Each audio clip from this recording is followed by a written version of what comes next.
Hello all, and welcome back to another Ignition Valley Rail videos unboxing video. I know there's been a lot of these, but it's the only thing I can really do at the moment because, well, there's just not a lot of train traffic around, and I've been waiting for it to be nicer and have some time to go insulator hunting. So, for the most part, we're just going to be doing unboxings. Now, today we have a mystery package that I won't be telling us until we open, but yeah, we just got it off eBay, won it on an auction, stuff like that.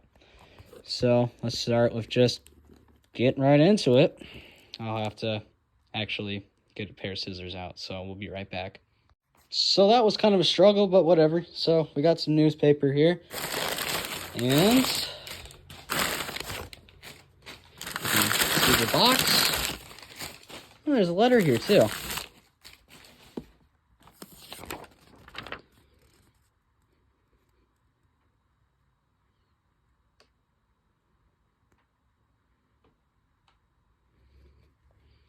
But yeah, so I won a Scaletrains Rivet Counter SD40-2 and the H1 paint scheme. So this is actually, I think, one of the first runs they did, because this is the pre-box design before they began putting on the, if I got another box out, you would see the drawing and the cab and everything else all over it. But this one, I think, is an older version because of that. So let's get this rubber band off. Bam. Here's the H1 to prove it's an H1.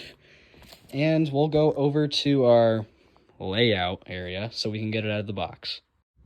So here it is in all of its glory. Pretty nice model. The buyer said it was new in box, but it's missing two dynamic fans, so I'm not fully sure. I'm not mad though. I have parts locomotives from, if you go look on my previous videos, if you guys know what happened to some of my models, which I can just borrow the parts off of that locomotive, so I guess that works. Now, as you can see here, I have the track wired up, but it's not wanting to work at the moment, so we'll just use a 9-volt again, which works perfectly fine. So let's just throw it down here, see if it even starts up. Come on. There we go.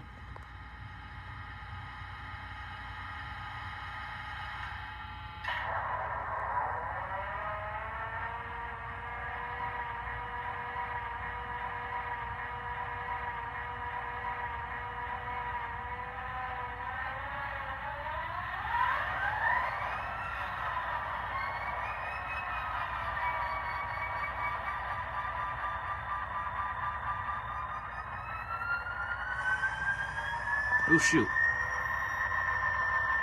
I've only had one model that has actually done that with the 9-volt. That's interesting. I wonder if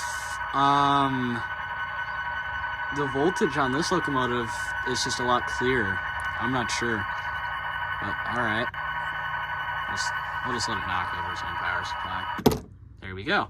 So yeah, that's it running. Pretty nice idle noise, stuff like that. Now, I actually do have an H1-9, but the issue is that, which I could, in theory, do this. Where's the Loke sound decoder? So, just this month, I had the issue of, here, I gotta put this right there for now. We had the issue, not this month, probably April. Yeah, April. We had the decoder on it fry. Now, this isn't the decoder. This is off the BN SD45. But the issue is that this is, of course, loaded with BN sound, so I can't put it in there. But the issue is that this decoder fried itself somehow. I'm not exactly sure how or why. I can't answer that. Sorry. But I gotta send it actually back to the factory, which I haven't had the time to because I've been stuck with school and other things like that and work. How do you think I paid for that and that and that? And all the other models that you guys actually haven't seen for a while. I actually haven't shown any of my models, so we'll do that real quick. So I have this Kato SD80 Mac I got as a birthday present. Pretty nice model. I got this at the Rocky Mountain Train Show. I need to put its front coupler back on. I got this as a birthday present, which honestly is awesome. I've wanted one of these for the longest time. It's a scale train servant counter with DCC and sound.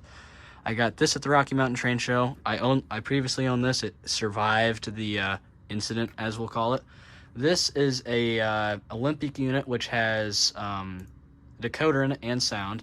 That is my PC SD45 that needs a reprogram. That survived the incident. All of those survived the incident. And this is my other H1 Snoot that needs to get DCC and sound in it.